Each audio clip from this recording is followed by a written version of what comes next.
Okay, welcome back mga scalper. Another technical analysis for BTC. And wag na nga nating patagalin pa.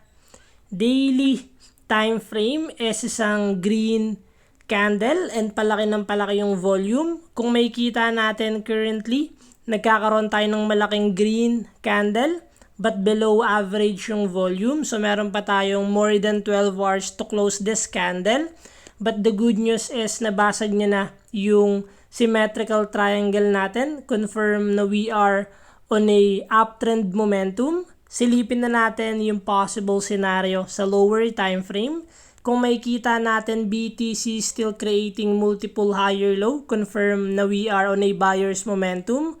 Meron tayong low, higher low, higher low, higher low, and another higher low.